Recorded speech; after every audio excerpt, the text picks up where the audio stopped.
성탄 시즌이 되면 거의 한 달 동안 이 예수님 성탄 셀레브레이션을 합니다.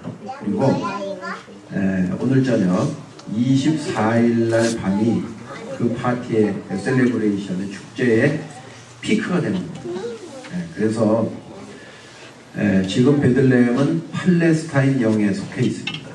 그리고 이 베들레헴 전체를 8m 높이의 벽을 쌓아가지고 함부로 들어갈 수도 없고 나갈 수도 없고, 그 들어오고 나가는데 이스라엘 군인들이 다 진검사하고 신분조사하고, 베들레헴 안에서 다니는 차 번호판 색깔과, 예루살렘이 베들레헴에서 6마일인데 여기서 가던 거로 그렇게 안 돼요. 그 예루살렘 다니는 차 번호판 색깔이 다릅니다. 그래서 테러를 막기 위해서 지금 벽을 쌓고 그렇게 통제하고 있는데, 이 팔레스타인 사람들은 거의가 다 모슬렘이죠. 그런데 그들 중에도 크리스찬들이 있어요. 그래서 그들이 이제 모이고 전 세계에서 우리가 갔던 것처럼 이렇게 찬양팀들이 오고 그래서 축제를 하는 거예요. 대한민국 성가대나 합창단으로는 저희가 최초, 한국에서도 아직 온 적이 없었고 미주에서도 간 적이 없었고, 저희 교회하고 또 우리가 갔던 그 팀들이 역사상 최초로 그 축제에 참석을 했던 것입니다. 오늘 밤에 또 저런 모습으로 축제가 베들레헴에서 일어나게 되어줄 것입니다. 여러분, 예수님은 이 땅에 처녀의 몸을 통해서 탄생하셨습니다. 믿으십니까? 네. 이 동정녀 탄생을 안 믿으면 신앙생활이 앞으로 한 발자국도 나갈 수가 없어요. 그러니까 예수님은 마리아의 몸을 빌어서 오시긴 했지만은 사람의 자식으로 태어난 게 아니고 동정녀, 성령으로 동정녀의 몸을 통해서 잉태되어 오신 분이라고 합니다. 그래서 예수님을 성경에서는 요한복음 1장 9절에서는 참 빛으로 오셨다. 그리고 또 큰 빛으로 오셨다. 이렇게 소개하고 있어요. 그래서 예수님은 죄악으로 어두워진 이 세상에 참 빛으로 오셨고 큰 빛으로 오셨습니다. 한번 따라합시다. 참 빛으로 오셨습니다. 큰 빛으로 오셨습니다. 그래서 이 세상이 죄악으로 말미암아 깜깜했어요. 어둠의 세상이었어요. 그런데 주님이 이 땅에 참 빛으로, 큰 빛으로 오심으로 말미암아서 그 어둠의 권세를 다 몰아내셨다고 하는 것입니다. 예수님이 이제 탄생을 하셨는데, 그렇게 참빛으로 큰 빛으로 오신 예수님의 탄생을 기다리고 있는 것은 정말 예수님을 축하하고 예수님을 경배하고 예수님에게 환호를 보내고 그런 분위기가 아니고, 예수님을 기다리고 있는 것은 뭐였느냐 하면 위기였다고 하는 것입니다. 위기. 하나님의 아들이 이 땅에 참빛으로 큰 빛으로 오셨는데, 그 예수님의 탄생을 기뻐하고 오히려 영광을 돌리는 것이 아니고 위기가 기다리고 있었다고.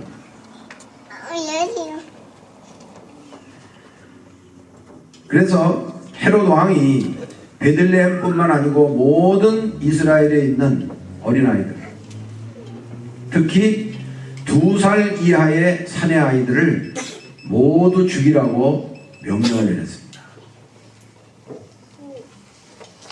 헤롯은 벌써 이 메시아가 탄생할 것을 알고 있었어요. 대제사장들과 서기관들의 보고를 통해서 알고 있었고, 먼 동방나라 파사에서 아기 예수께 경배하러 왔던 동방박사들의 이야기를 통해서 메시아가 베들레헴 땅에 날 것을 알고 있었어요. 그래서 이 헤롯은 아니 이 나라에 내가 왕인데 누가 또 이 땅의 왕으로 태어난단 말이냐. 이것은 용납할 수 없다. 그래가지고 2살 이하의 사내 아이를 모두 죽이라고 그렇게 명령을 내렸어요. 하나님께서는 이 사실을 아시고 천사로 하여금 요셉과 마리아 그리고 예수님, 이제 이 천사가 무슨 명령을 내리느냐 하면 유대 땅을 떠나서 애굽으로 빨리 피신하라고 하는 그러한 지시를 천사가 하게 되어졌습니다. 그래서 이 예수님은 그 부모님들과 함께 이 천사의 인도함을 받아서 이 베들레헴에서 애굽까지가 약 300마일 거리입니다. 굉장히 멀어요.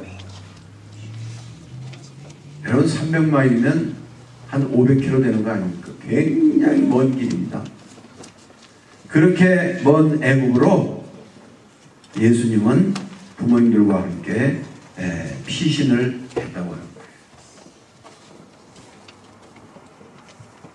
그리고 그 유대 땅에 살고 있는, 이스라엘에 살고 있던 이 어린아이들, 2살 미만의 이 남자아이들이 역사적 기록에 보면 약 14,000명 정도의 어린아이들이 이 헤롯의 이 명령에 살해됐다고 하는 것입니다. 그래서 이 예수님은 이제 이 애굽에 가셔서 언제까지 애굽에 머무르게 되어지느냐 하면 이 헤롯이 죽을 때까지, 헤롯 대왕이 죽을 때까지 이 애굽에 머무르게 되었습니다. 그런데 역사적인 자료를 찾아보면 이 헤롯 대왕이 예수님이 애굽으로 피신 가신 뒤에 그렇게 멀지 않았어요. 그렇게 긴 시간은 아니었습니다. 왜냐하면 예수님의 어릴 때 생애가 12살 때에 성전에 올라가셔서 그 율법사들과 또 서기관들과 변론하시는 그러한 예수님의 기록이 나오는 걸 보면 이 헤롯이 죽은 그 해가 예수님 12살보다도 훨씬 이전입니다. 그러니까 애굽에서 예수님이 피신하고 계셨던 기간은 그렇게 길지는 않았습니다. 여러분, 악한 자가, 헤롯 같은 악한 자가 권력을 가지게 되어질 때에 잔인한 일을 서슴지 않고 저질렀고요. 그리고 자기의 그 권자를 지키기 위해서 어떠한 악한 일도 서슴지 않고 저지르고 말았다고 하는 것입니다.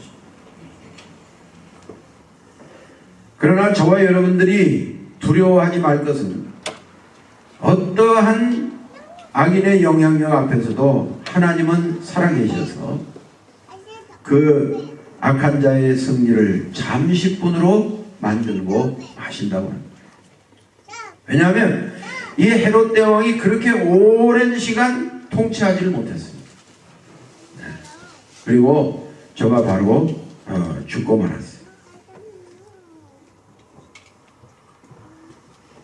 17절 18절 말씀 보면 온 유대 땅은 아들을 잃은 어머니들의 통곡으로 가득 찼습니다. 애통과 통곡 그리고 큰 슬픔, 이 세상은 눈물바다가 되고 말았다고 하는 것입니다. 이제 이 헤롯 대왕이 마침내 죽은 후에 이제 예수님은 다시 그 먼 길을 걸어서 이제 예수님 다시 이 이스라엘 땅으로 돌아오게 되어집니다. 그런데 돌아오셔서는 베들레헴으로 가지 아니하시고 오늘 성경을 보니까 갈릴리 나사렛으로 가셨다. 왜냐하면 이 헤롯 대왕이 죽으면서 그 자기의 세 아들에게 그 이스라엘 나라를 분할을 해서 통치를 맡기게 되어집니다. 그래서 예수님의 가족들은 안디바가 통치하게 되어진 갈릴리 지방으로 가서 살게 되어졌어요. 이제 이 베들레헴 지역은 아켈라오라고 하는 그러한 아들이 통치를 하게 되어졌는데, 이 아켈라오도 그 아버지 못지않게 굉장한 폭군이었습니다. 그래서 예수님의 가족들은 이제 이 갈릴리 나사렛에 가서 정착을 하게 되어졌고, 거기서 이제 쭉 예수님이 자라게 되어진 거예요. 그래서 우리가 예수님을 무슨 예수라고 그래요? 나사렛 예수라고 부르는 거죠. 한번 따라해 주십시다. 나사렛 예수. 이 나사렛이라고 하는 동네에 와서 살게 되어졌어요. 이는 선지자로 하신 말씀에 나사렛 사람이라 칭하리라 하심을 이루려 함이었더라. 그런데 여러분, 우리가 놀라운 것은 예수님이 이렇게 애굽으로 피신 갔다 오실 것을 이미 호세아서라든지 에레미야서라든지 에스겔서라든지 이런 말씀에 이미 예언을 했어요. 예수님께서 애굽으로 피신 가셨는데 애굽에서 내 아들을 불렀다 하는 그러한 예언을 구약의 선지자들을 통해서 예수님께서 하셨다고 합니다. 그래서 예수님께서 이제 나사렛에 오셔서 쭉 자라시게 되어진 것입니다. 여러분, 이 세상에 살고 있는 우리들이 사는 이 세상도 정말 많은 위기가 도사리고 있는 그러한 세상 속에 우리가 지금 살고 있습니다. 얼마나 많은 위기가 있는지 몰라요. 예수님만 위기가 있었던 게 아니에요. 우리가 사는 이 세상에도 우리의 힘으로 해결할 수 없는 엄청나게 많은 위기가 우리 앞에 놓여 있다고 합니다. 그런데 여러분, 그 위기라고 하는 단어를 한자로 써보면 참 재미있는 것을 발견할 수가 있어요. 그 위라고 하는 단어, 한자는요, 위험이라고 하는 뜻이에요. 위험. 그리고 그 기자라고 하는 단어는 무슨 단어냐 하면 기회라고 하는 단어예요. 그러니까 위기라고 하는 그 단어는 위험과 기회가 복합되어진 말이 위기예요. 그리고 우리는 여러분, 지금 이 세상을 살아가면서 정말 교회를 봐도 위기라고 이야기를 하고, 우리 대한민국의 현실을 봐도 위기라고 이야기를 하고, 내 자신을 봐도 정말 위기로 이렇게 느껴지는 그런 시대 속에 우리들이 지금 살아가고 있다고 해요. 그러나 이 위험은 또 하나의 기회가 되는 줄로 여러분 믿으시기를 바랍니다. 이 위험은 분명히 위험한 거예요. 너무너무 위험한 거예요. 그러나 그것이 나에게는 또 하나의 기회가 되어진다고 합니다. 그렇기 때문에 저와 여러분들은 우리의 앞에 어떠한 어려움과 고통과 괴로움이 있다고 할지라도 하나님께서 주시는 믿음과 능력을, 성령의 권능을 힘입어서 이 고통과 어려움과 괴로움은 우리가 어떻게 해야 되느냐? 맞서서 싸워야 된다.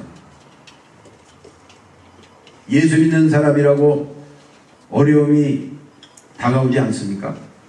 안 그래. 믿는 사람이든 안 믿는 사람이든 누구에게나 이 고통은, 괴로움은 찾아오게 돼 있어요. 그러나 우리는, 이 믿는 사람들은 고통 앞에서 좌절하고 실망하고 낙심하지만은 우리 믿는 성도들은 이 고통을 믿음의 방패로, 하나님의 말씀으로, 그리고 성령의 권능으로 맞서서 싸워 이기시는 저와 여러분들이 되어지시기를 바랍니다. 그럴 때에 그 고통과 괴로움과 그 어려움을 이길 수 있는 능력을 누가 주시느냐?